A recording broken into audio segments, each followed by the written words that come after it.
Cheers. All right. And we are off. All right, guys. Welcome, everybody. Hello, fellow berserkers and friends. I am Ryan Helm on the Ryan Helm Podcast. And today, man, I've got someone special. It is Mark Anthony Lord.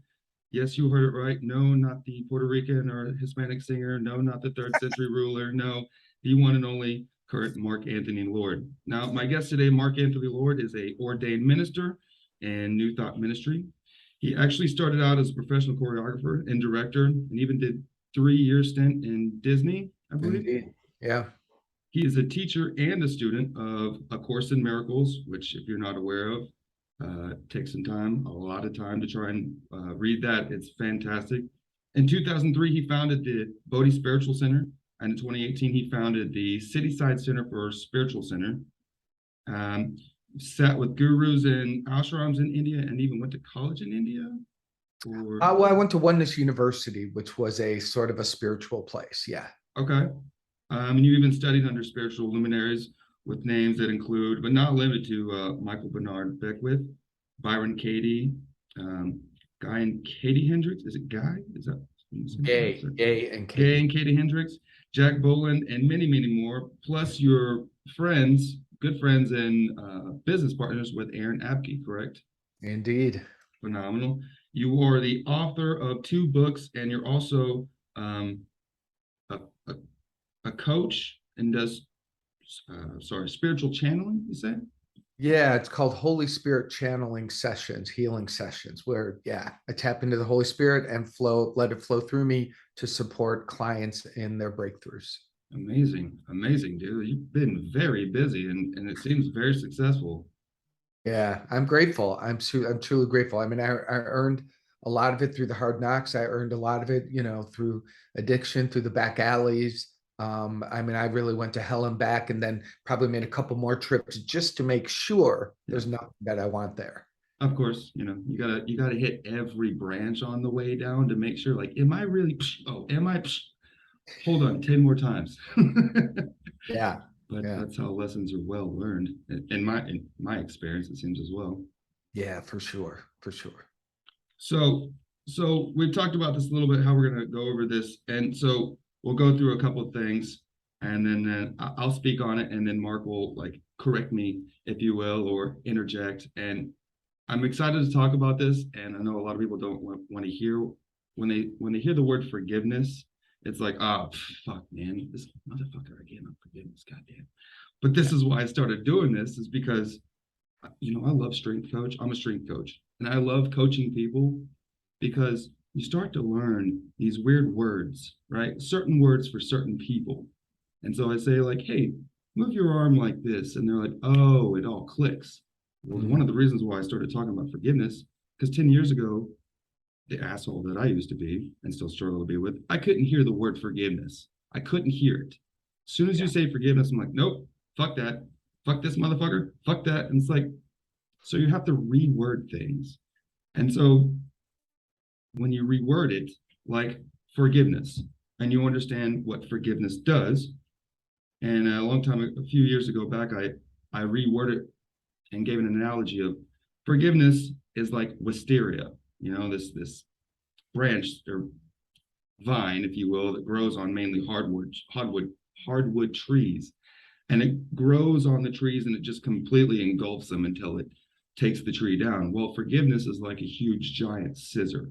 That's what forgiveness does, and it untethers you from the other person that caused this fear, shame, guilt, anger, rage, which is what guilt and fear all lead to, right? So that's what forgiveness is to me, is it's a disconnect. And so when you start to look at it like that, it's like, wait, okay, maybe I can look at this, right? But then as I started to try to go deeper, okay, I know what forgiveness does, but what the hell is, what really is forgiveness? It's like creatine. Everyone knows what the hell creatine is. What is it really, though? What's inside of it? Why it makes it? And that's how I found your boy about a year and a half ago, Aaron Apke. And I was like, what really is forgiveness? Don't give me this cookie cutter bullshit. I can't relate to that. And paraphrasing, And I loved, it's one of the first videos I ever watched of Aaron Abke. And it was like, well, it was the spiritual bypassing one, I believe. And it was like, he used to think that everyone's like, this guy slapped the shit out of me, or this girl cheated on me, but fuck me, right? So I forgive you, which is nobody would, no, that's not realistic. Yeah. But forgiveness becomes like a doorway, if you will, right? Your brother becomes a doorway. And I'm gonna butcher this probably, and I'm sorry, but um, your brother becomes a doorway for you. And when you start to see your brother and what it means, you recognize that their true essence and their innocence, they are essence. Their essence is innocence, their true essence. And when someone does something like betraying you or cheating on you, no, they betrayed themselves, because they don't recognize who they are inside, which is a part of God. Their essence is a part of God. And they're merely projecting onto you. So when you can forgive someone, it says, I see that who you think you are, all that shit that's going on inside you and all that shit you're projecting onto me, that's just a cry for help. And I really see who you are, which is a part of God, or a Buddha, Buddha here, Buddha there, as they say. Yeah. And so that's essentially what forgiveness is. And that's really paraphrasing. Yeah, I think it's halfway there, what you're Halfway. saying, but it's good. It's good. I mean, it's a good start. But the real work of forgiveness is, yes, first to cut the cord to the brother, the sister who appears to have fucked you over, done you wrong, you know, betrayed you, blah, blah, blah, blah, blah. But the true work of forgiveness is the healing that happens in my mind that removes even the idea of betrayal as a possibility, that removes from my mind the idea of sin or guilt or wrongdoing or separation from God in my being, so that I move through the world unable to even be unable to be harmed, unable to be rejected, unable to be abandoned on any level. Forgiveness really isn't even about the other person, because the only reason a betrayal is occurring in my experience is because there still lives within my mind, within my subconscious mind, the belief in betrayal, the idea that anyone could hurt or harm me. If that lives inside, and this is deep, but you're going there, so I'm going there with you. Yeah. The only reason anything happens in our world is because it first lives as a possibility in the mind. And so forgiveness is like the liquid plumber that you pour into your mind, and it rearranges and it dissolves and it removes ultimately from you anything that would be a vibrational match for any kind of an occurrence.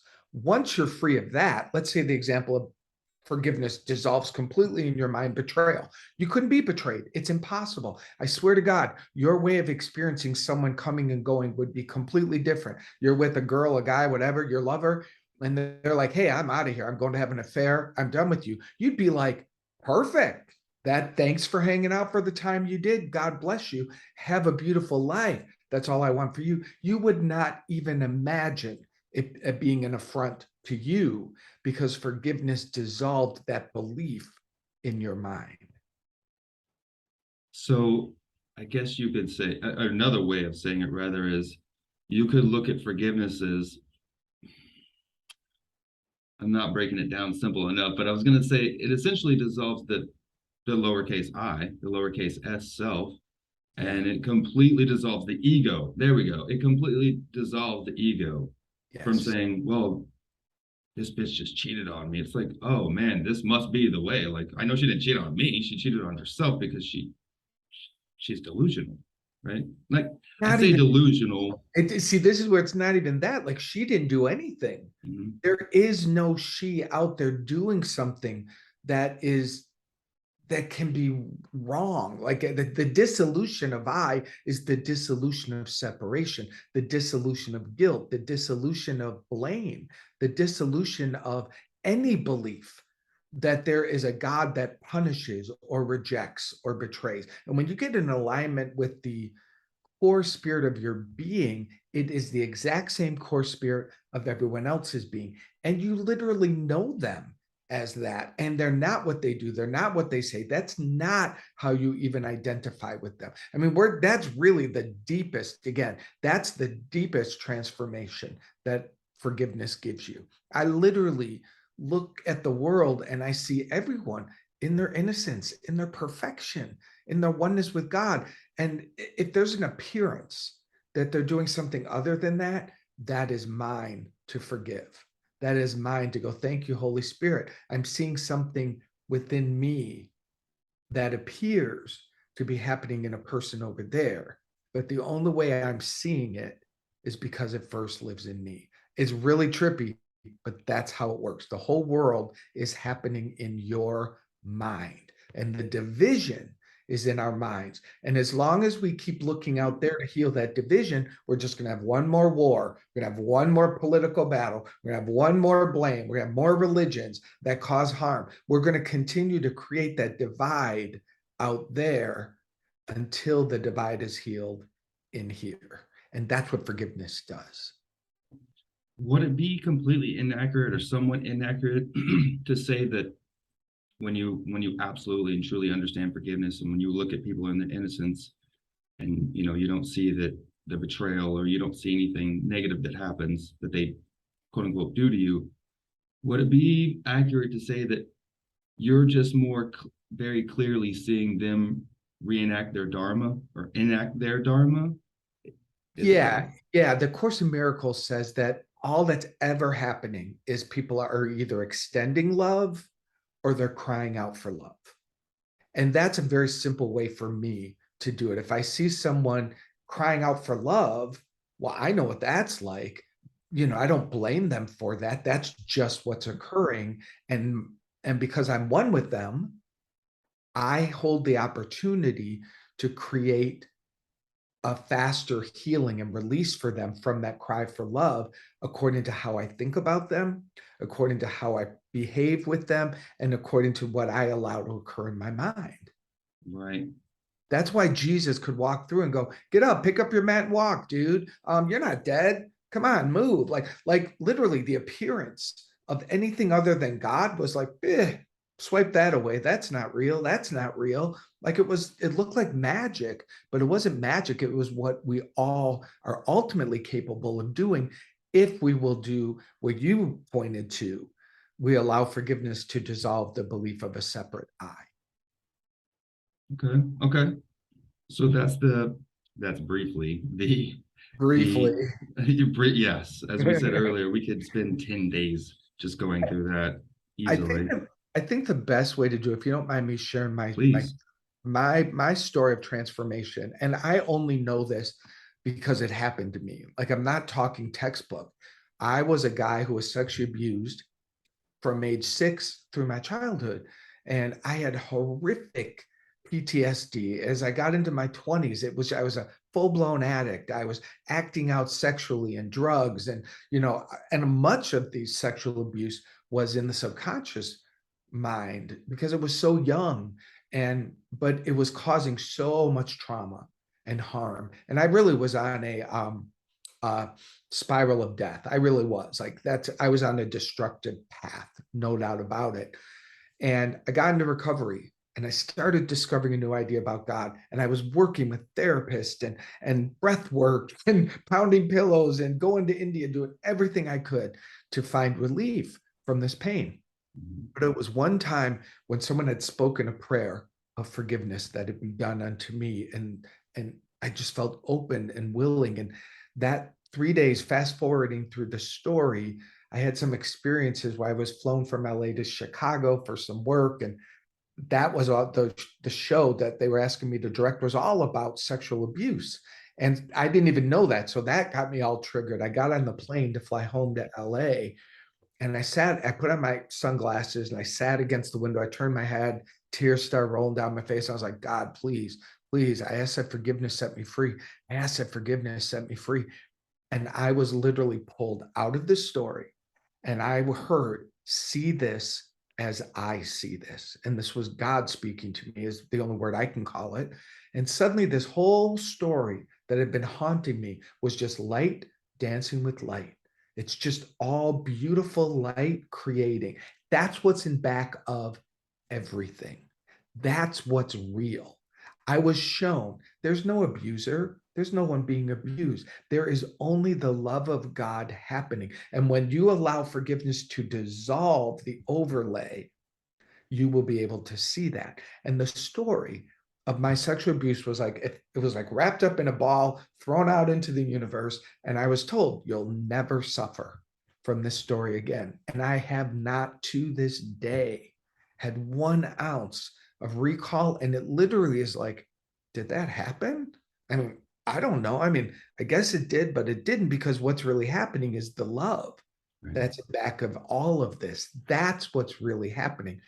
Somehow I was given a miracle where I had that overlay of suffering literally taken off of it and thrown away.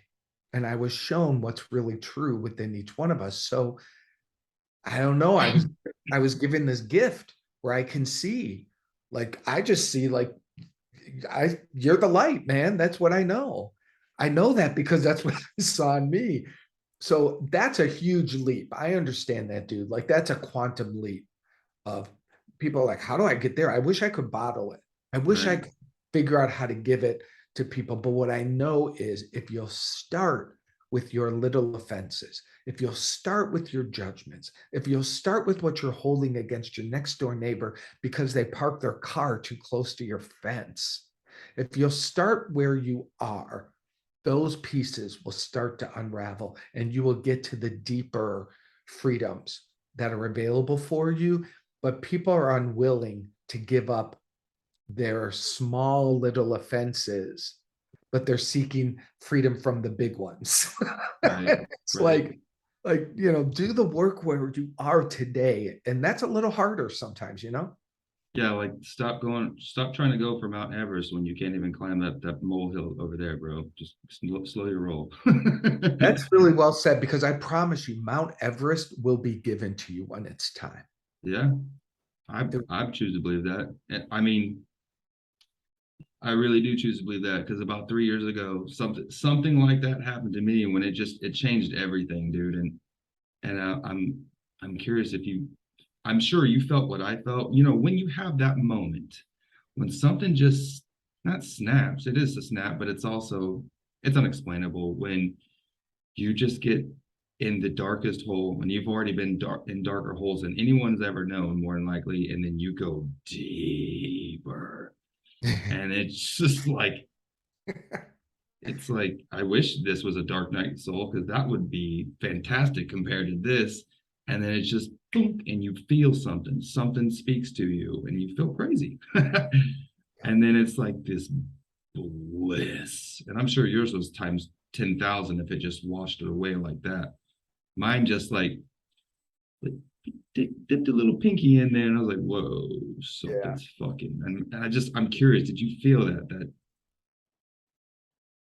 I know you can't put it into words, but just I've not really talked to anyone else who's truly gotten that experience where something, the divine source, God, whatever word people are comfortable using, I don't care.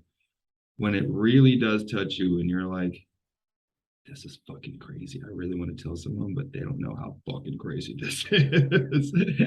Yeah. And that beauty that hits you, man, that wash of bliss is unexplainable.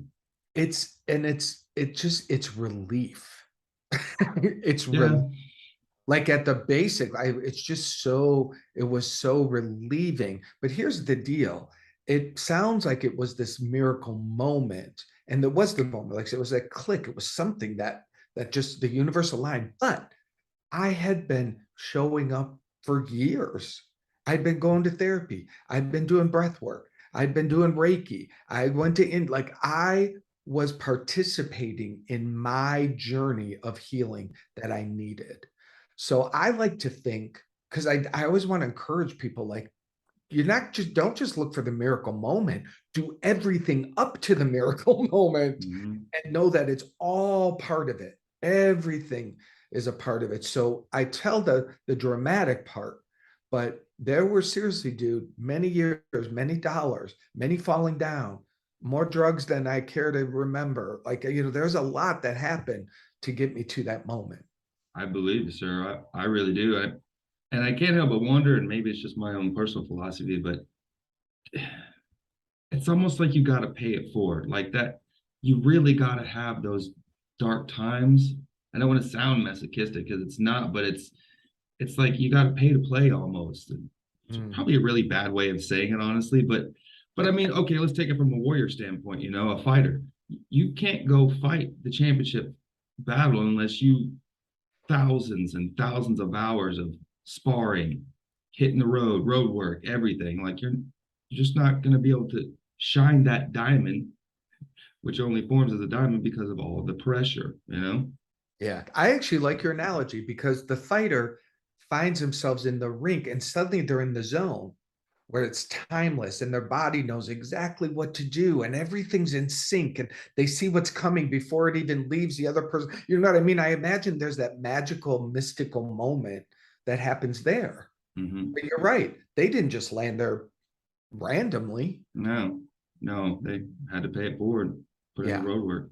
Yeah. And Okay. that's what I find out about. I think a lot of people I work with or I've talked to is, there's that saying that people give up in the 11th hour, just before the blessing. I think when it comes to forgiveness, people give up in the second hour.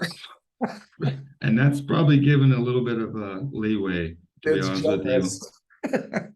Did I realized it was about the same time, about 3 years ago, I was talking about earlier, where I was just, I wasn't quite in a deep meditation, but just like a walking meditation. And I was Mhm. like, I can lift all this weight. I can fight really well. I can do all this. What can I not do? And I didn't let that go for about 3 months. I was like, what can I really, really not do? It's like, I cannot forgive this motherfucker that did something. I can't do it.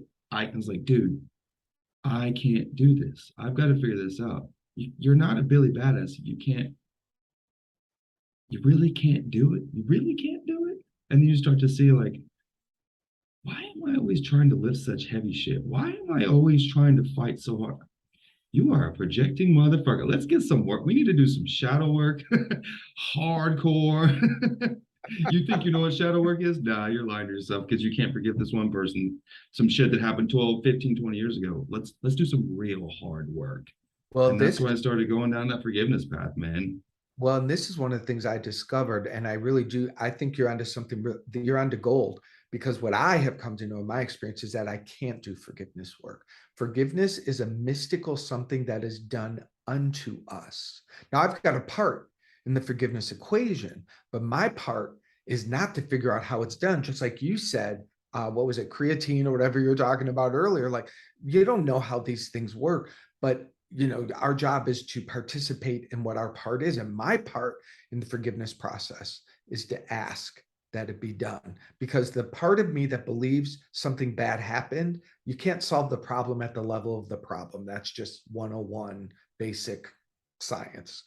You need something higher. You need a higher resolve to change the experience. That's what I've come to know what forgiveness is. We call upon the higher self. We call upon the part of you that is one with love and has never been hurt, harmed, or injured. That part, when you say, I said forgiveness set me free, you're saying, I'm asking to remember what I truly am, which is only the love of God. And it's like you ring that bell and it will start to lift you out of the problem. But this is what happens. People get a little lifted out of the problem, then they repeat the story and they bitch and moan. And then they get a little lifted out of the problem, then they talk gossip about the other person and they repeat it. Then they get a little lifted out of the problem, then they I'm so right, they're an asshole. And they're like stuck in the middle, up and down, up and down, up and down. So the second part of forgiveness is quit telling the story. You got to free your mind. You got to stop talking about them. That's the work. It's the mental work to train that mind. It's not your master. You are the master of your mind. And if your mind is going down the lane of who that asshole is, you have got to put a gate there. And you got to stop journeying down that path because you're only hurting yourself. Yeah. I'm in agreement with that, man. And that's beautiful because I think this segues. So we just went over forgiveness of the forgive and forget statement, right?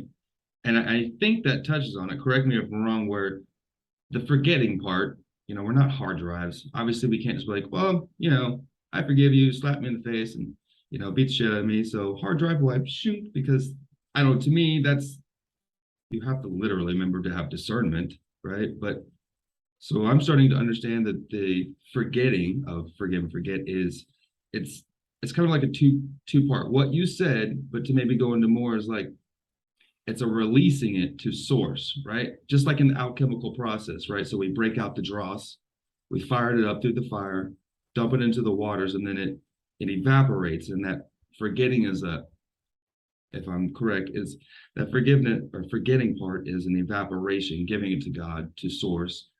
And I guess that's kind of what you mean. Like you can't really do anything. You just do your best to give it to God.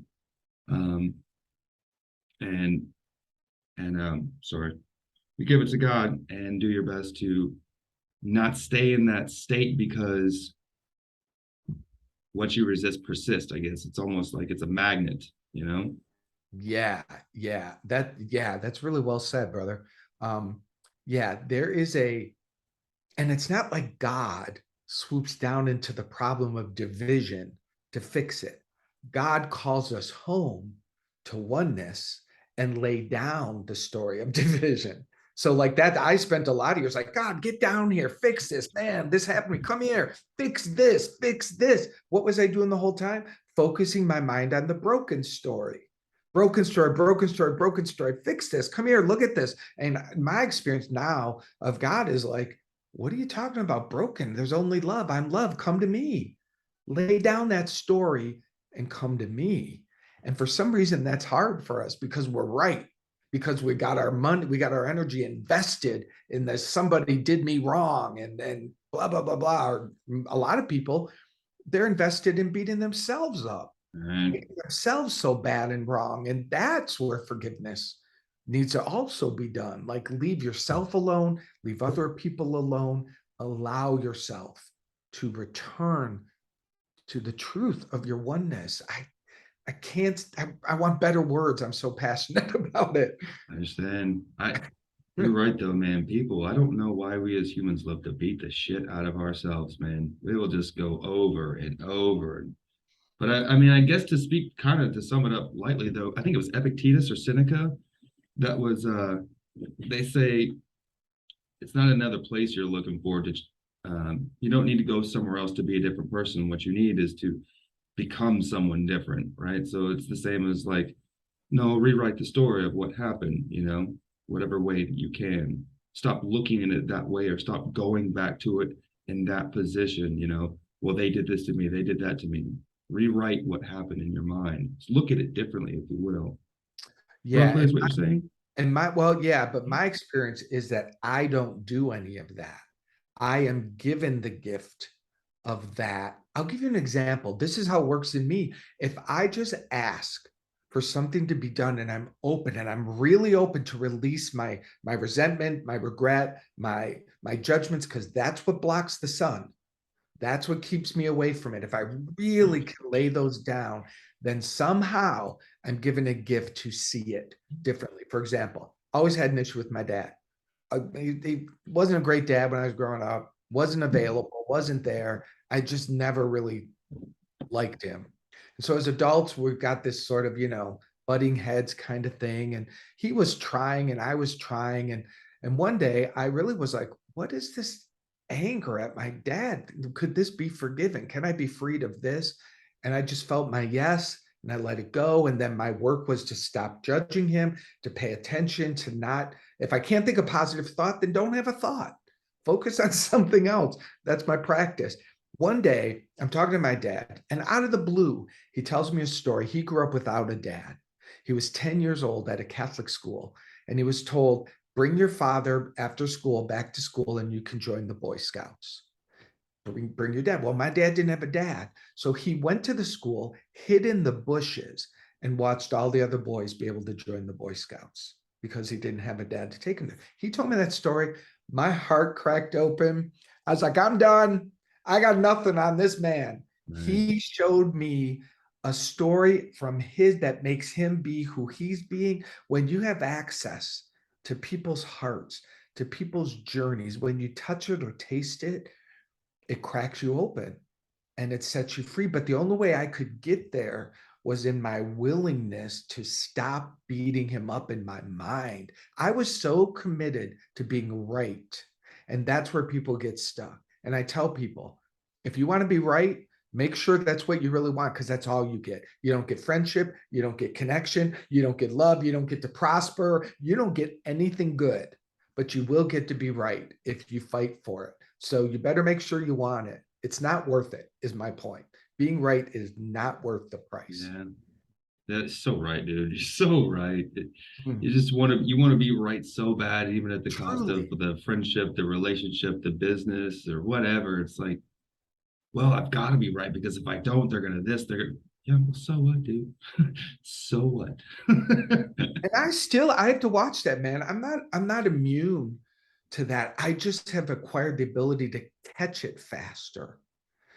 Being right, thinking you're right about something for 2 seconds, that doesn't cause a lot of harm. Spending your thoughts on being right for 2 hours, man, you've erupted your emotional body. You joined in all your filing cabinet of history. You've caused such a storm inside of you. It's going to take so many hours in order to just come back to neutral. You Mhm. know what I mean? Unfortunately, very, very well. I know what you mean. Yeah, yeah, yeah. It's like the Oh yeah, dominoes. If you click the first one and it ripples and you don't stop it, man, the further it ripples. But eventually you learn, like, stop it wherever you can stop it. And eventually you learn, don't even push the first one right. because you Yeah, know where it's going to go. absolutely. Absolutely. I really, and I guess that's why they really say, the kingdom of heaven is within, because I mean, from what you're saying and small, minute doses myself of personally hitting, like touching that moment of like, it doesn't matter. It doesn't matter. I'm okay no matter what. Like really getting in that balls deep and understanding what that feels like, it just doesn't matter. Yeah. Everything's gonna be okay no matter what. It is the truth and the truth and the truth. Mhm. It really is. You remember, you're younger than me, but I don't know if you remember the movie Groundhog Day. I watch it every time I get sick. Every time I get sick, I have to There you watch go. Groundhog Day. Dude, isn't that it? It shows you, like, this guy, like, he can't kill himself. He Mhm. keeps trying to blow himself up and keeps trying to manipulate life. And over the journey of the movie, he realizes the only way to change is through love. Man, it's just like, it's got everything in there. It really does. I never thought about it like that, but yeah, I really do love that movie, and that's a great analogy. Yeah, yeah, I've it got really. I've got 2 minutes before this. It says the meeting's over, so I was just gonna click real quick, and then we can.